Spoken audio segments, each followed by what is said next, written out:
90 000 soldats déployés, armés, entraînés, et en 72 heures affamés. Pas à cause d'un siège, pas à cause d'un blocus qui aurait pris des mois à se resserrer, mais à cause d'une seule nuit de missiles balistiques qui n'ont visé ni un seul char, ni une seule station radar, ni un seul bunker de commandement.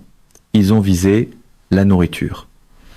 Et quand la nourriture a disparu, la guerre était déjà terminée. Les soldats ne le savaient tout simplement pas encore. Restez avec moi, parce que ce que je vais vous expliquer est la campagne militaire la plus importante sur le plan stratégique des 20 dernières années, et presque personne dans les médias occidentaux n'a voulu dire ce qui s'est réellement passé.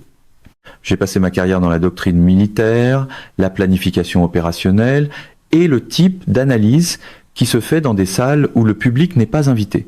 Et je vous le dis tout de suite, ce qui s'est déroulé dans les secteurs opérationnels nord et centre de Tsahal est un cas d'école que chaque ministère de la Défense sur Terre étudie actuellement en réunion d'urgence.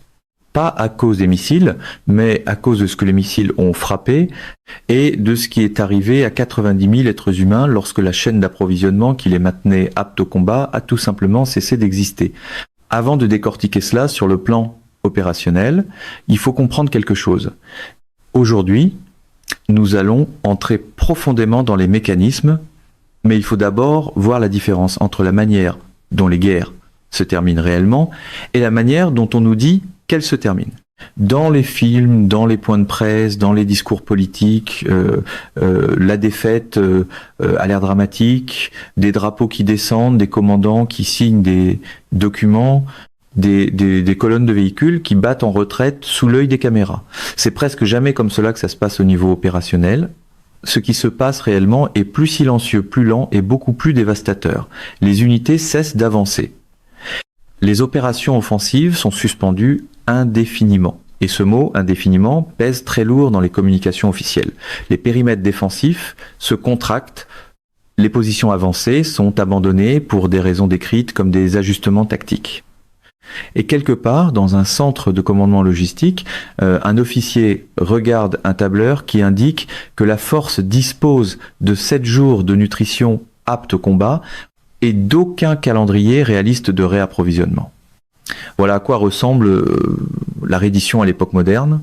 Et c'est exactement ce qui a commencé à se produire au matin du 5e jour après que l'Iran a exécuté la frappe logistique la plus précisément ciblée de l'histoire du bombardement aérien. Permettez-moi de vous donner l'architecture de ce qui s'est passé, parce que la précision de cette opération est ce qui la rend historiquement significative. Le complexe logistique militaire Trifecta, au sud de Tel Aviv, le plus grand dépôt unique de réserve alimentaire de toute l'architecture d'approvisionnement de Tsahal, a encaissé 43 impacts de missiles balistiques dans les 20 premières minutes de la séquence de frappe. Pas près du complexe, pas autour du périmètre. À l'intérieur des emprises d'entrepôts, où les stocks étaient physiquement entreposés, la base logistique de Julis, dans le sud, responsable du soutien des forces terrestres dans le secteur opérationnel de Gaza, a été frappée par 28 armes qui ont éliminé à la fois l'infrastructure principale des entrepôts et la capacité de stockage frigorifique nécessaire au maintien des rations de terrain périssables. Le carrefour nord de Tel HaShomer, qui alimentait les forces opérationnelles le long de la frontière libanaise, a été rendu non opérationnel dans la première heure. 3 installations, 3 secteurs opérationnels, 1 heure. Toute la fondation nutritionnelle d'une force déployée de 90 000 soldats éliminés avant l'aube. La frappe elle-même a consisté en environ 180 missiles balistiques répartis en 3 vagues coordonnées, et le séquençage de ces vagues vous dit tout sur la doctrine qui les sous-tend. La première vague, 80 missiles, a frappé les principaux dépôts de réserves alimentaires. Des armes configurées pour produire un effet de zone contre des infrastructures d'entrepôts non blindés, calibrées pour détruire le volume maximal de stock entreposé plutôt que pour vaincre des structures durcies.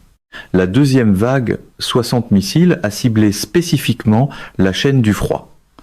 Et c'est l'élément qui mérite le plus d'attention professionnelle. Parce que détruire le stockage alimentaire n'est pas la même chose que détruire la capacité de livraison alimentaire. La chaîne du froid, c'est l'infrastructure intégrée de réfrigération qui transporte les denrées périssables de la production à la distribution jusqu'aux unités déployées à l'avant. Elle exige une intégrité opérationnelle ininterrompue à chaque nœud. Éliminer suffisamment de nœuds et tout le système s'effondre, même lorsque certains éléments individuels demeurent techniquement fonctionnels. L'Iran n'a pas seulement détruit la nourriture qui existait la nuit de la frappe. Il a détruit la capacité du système à livrer de nouveau de la nourriture à l'échelle exigée par l'opération. Les stocks de remplacement que l'on cherchait à obtenir à Washington et à Tel Aviv dans les heures suivant la frappe seraient arrivés chauds, se seraient dégradés pendant le transit et auraient atteint les unités avancées dans un état qui aggravait la pénurie au lieu de la résoudre. La troisième vague, 40 missiles, a frappé les terminaux ferroviaires, les carrefours routiers et les dépôts de carburant. Pas seulement les stocks, pas seulement l'entreposage. Tout le tissu conjonctif entre production et consommation a été sectionné simultanément dans une séquence de frappe qui a duré moins de 90 minutes du premier au dernier impact. Maintenant, laissez-moi vous expliquer ce que 90 000 soldats ont réellement vécu au cours des 5 jours qui ont suivi, parce que la réalité physiologique est quelque chose que la littérature stratégique abstrait souvent d'une façon qui masque à quel point ce type de campagne est décisif au niveau humain. Le premier jour passe sans impact opérationnel, les unités puisent dans les stocks déjà disponibles, l'effondrement plus large ne s'est pas encore propagé vers l'avant, les soldats mangent leurs rations, ils ne savent pas que quelque chose a changé. Au niveau divisionnaire, les officiers logistiques commencent à recevoir des rapports de retard de livraison, mais le mot utilisé demeure encore retard. On suppose qu'il s'agit d'une perturbation, pas d'une destruction. Quelqu'un va réparer cela. À la fin du deuxième jour, les unités avancées dans les secteurs les plus éloignés vivent ce que les rapports décrivent comme des retards de livraison de rations. Ces retards ne sont pas des retards. Les stocks que ces unités attendent n'existent plus. Au troisième jour, la réalité s'est propagée assez loin pour que le langage ne puisse plus la contenir. L'approvisionnement standard en rations a été remplacé pour la plupart des unités déployées par des paquets de réserve d'urgence. Des rations de survie à calories minimales conçues pour des urgences de courte durée et non pour des opérations soutenues de haute intensité. Les soldats opérant en conditions de combat ont besoin d'environ 4000 calories par jour, les rations d'urgence en fournissent entre 1200 et 1800. Ce déficit s'accumule heure après heure et se combine à la fatigue déjà présente, d'une manière qui crée une chronologie de dégradation précise et prévisible. La performance cognitive montre un déclin mesurable en moins de 72 heures. Le temps de réaction ralentit. La prise de décision tactique sous pression se détériore. La motricité fine, fondement du tir de précision, se dégrade. La vigilance de base, cette chose qui garde les soldats en vie dans des environnements où la menace peut surgir sans avertissement, commence à flancher aux petites heures du matin, lorsque la demande du corps en repos et en nutrition est à son sommet. Au 5e jour, ces dégradations sont significatives sur le plan opérationnel. Au 7e jour, les opérations offensives soutenues deviennent physiologiquement impossibles. La force peut tenir des positions défensives, mais elle ne peut plus projeter de puissance de combat vers l'avant. Au 10e jour, même les opérations défensives commencent à montrer des signes de dégradation, alors que les unités passent à une posture de survie, axée sur la subsistance individuelle plutôt que sur l'exécution de la mission. C'est pas un échec de discipline. C'est une inévitabilité physiologique. Et les planificateurs iraniens savaient exactement à quel moment, sur cette chronologie, cela commencerait. C'est alors que les ajustements opérationnels silencieux, qu'aucun dirigeant politique israélien ne décrirait jamais publiquement comme une reddition, ont commencé à se déployer. La réponse américaine a révélé des limites institutionnelles, dont le Pentagone ne parlera pas publiquement, mais que les communautés de défense du monde entier absorbent avec une attention considérable. Le transport aérien stratégique par avion C-17 et C-5 peut déplacer des volumes de cargaison impressionnants dans des conditions normales. Mais la capacité de débit des bases aériennes israéliennes sous menace active, combinée aux exigences de sécurité visant à protéger les avions de transport contre un adversaire qui vient de livrer 43 impacts de missiles dans une seule installation en 20 minutes, crée un plafond pratique au taux de livraison. Ce plafond passe sous les 180 tonnes par jour dont la force déployée a besoin simplement pour maintenir sa consommation actuelle, sans aucune marge pour reconstruire le tampon de réserve détruit. Les options maritimes se heurtent aux limites que la frappe contre le port de Haïfa a déjà démontrées. Les routes terrestres par la Jordanie ou l'Égypte nécessitent des arrangements diplomatiques que la pression politique régionale a rendus structurellement indisponibles. L'évaluation interne du Pentagone qui a filtré dans les reportages de défense a reconnu ce que les briefings publics ne pouvaient pas dire. Les États-Unis ne possèdent pas la capacité de reconstituer, dans un délai opérationnellement pertinent, l'infrastructure logistique alimentaire que l'Iran a détruite. La logistique militaire américaine a été optimisée pour un autre type de guerre, une guerre où le soutien signifiait livrer des munitions, du carburant et des pièces de rechange à une force qui combattait, et non livrer de la nourriture à une force qui avait été stratégiquement affamée. Les options de réponse cinétique partageaient toutes le même problème fondamental. Elles répondaient à une autre question que celle posée par la situation. Des frappes directes contre l'infrastructure iranienne invitent des représailles contre la chaîne logistique américaine, considérablement plus vulnérable, dans le Golfe.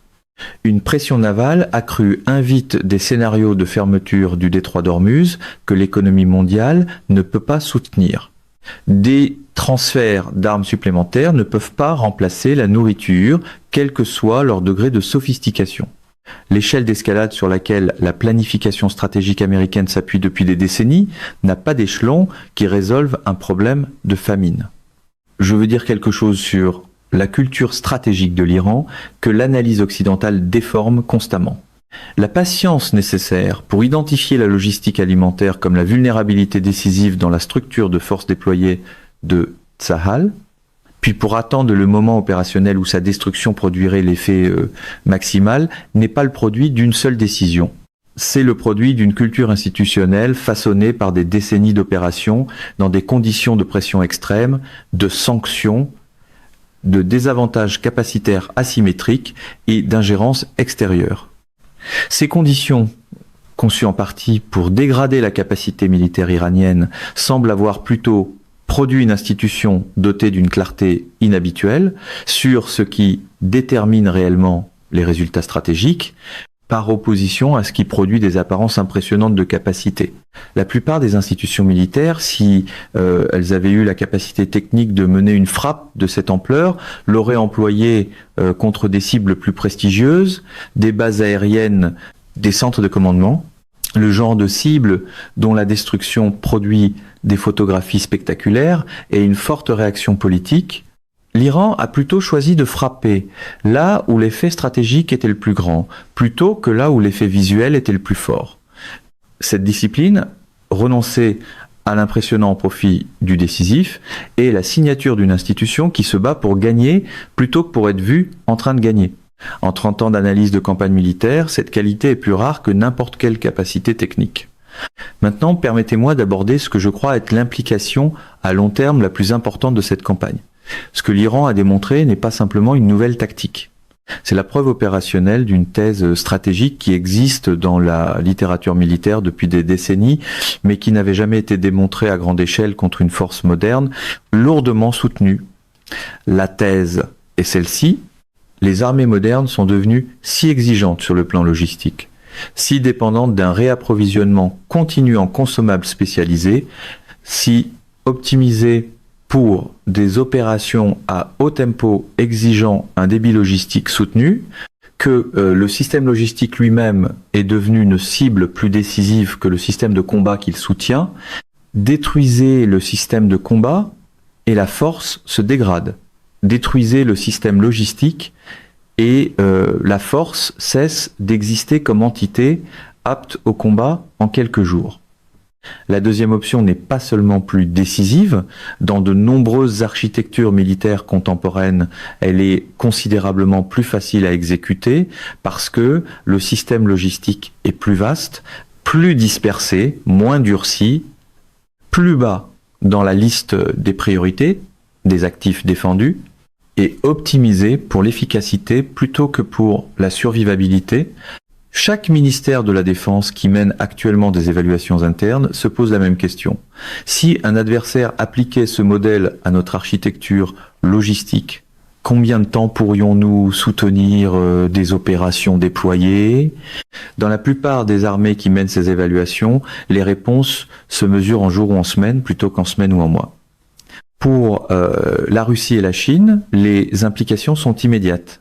Les deux développent depuis longtemps une doctrine qui reconnaît la vulnérabilité logistique des opérations expéditionnaires à l'américaine. La démonstration iranienne fournit un modèle opérationnel concret, pas une construction théorique, pas un scénario de simulation militaire, mais une campagne exécutée dans le monde réel, avec des résultats documentés sur la manière de vaincre de telles opérations sans les engager dans le domaine du combat où les forces américaines conservent des avantages. La planification chinoise pour les contingences liées à Taïwan et la planification russe pour les scénarios européens intégreront toutes deux ces leçons d'une façon qui rendra ces scénarios considérablement plus difficiles à gérer pour les réponses américaines. Pour les nations qui structurent leur politique de sécurité autour du partenariat américain, les implications sont plus difficiles à absorber. La démonstration qu'une puissance régionale sanctionnée peut vaincre un allié lourdement soutenu par les États-Unis au moyen d'un ciblage logistique systématique entraîne des implications qu'aucune assurance diplomatique ne peut entièrement neutraliser. Chaque nation organisée autour de l'hypothèse selon laquelle le soutien militaire américain constitue une dissuasion adéquate évalue maintenant si cette hypothèse tient. Elle l'évalue face à des adversaires qui ont étudié, absorbé et démontré leur capacité à exploiter les vulnérabilités logistiques que le soutien à l'américaine crée plutôt qu'il ne les élimine. Ce n'est pas une question périphérique, c'est la question stratégique centrale de la prochaine décennie. Je veux conclure en revenant là où nous avons commencé, 90 000 soldats qui se sont couchés un soir comme une force, déployée, pleinement capable, pleinement approvisionnés et stratégiquement viables, puis se sont réveillés 72 heures plus tard au début d'une courbe de dégradation, que leur direction politique ne pouvait pas inverser, que leur commandement militaire ne pouvait pas arrêter, et que leur allié le plus puissant ne pouvait pas compenser. L'Iran a identifié une vulnérabilité à l'intersection de l'architecture logistique militaire moderne et de la physiologie humaine de base. Il a développé le renseignement de ciblage nécessaire pour l'exploiter avec précision. Il a attendu le moment opérationnel où son exploitation produirait l'effet maximal. Et ensuite, il a exécuté avec une discipline et une patience que la plupart des institutions militaires sur Terre ne possèdent plus la culture institutionnelle nécessaire pour reproduire. Cette doctrine ne va pas disparaître. Elle sera étudiée, reproduite et appliquée par des acteurs de tout le spectre stratégique qui ont observé cette démonstration et tiré les mêmes conclusions que les ministères de la Défense du monde entier tirent en ce moment. La question n'est pas de savoir si ce modèle sera utilisé de nouveau. La question est de savoir si les institutions qui doivent s'en défendre ont l'honnêteté stratégique nécessaire pour affronter leurs propres vulnérabilités, la discipline de prioriser la survivabilité plutôt que les apparences impressionnantes, et la patience de bâtir la résilience que la prochaine génération de guerre exigera. Cette question n'a pas de réponse confortable, et la vérité inconfortable au centre de tout cela est la suivante. La réponse commence par reconnaître ce qui s'est passé dans ces entrepôts au sud de Tel Aviv, non pas comme un incident diplomatique, non pas comme une escalade régionale, mais comme une démonstration qui a réécrit les règles de la manière dont les guerres modernes sont décidées. Les règles ont changé. La question est de savoir qui est prêt à le dire. Mesdames et messieurs, notre émission d'aujourd'hui s'arrête ici. Nous vous invitons à partager votre avis personnel dans la section des commentaires ci-dessous. Perspective politique vous salue et vous donne rendez-vous très bientôt.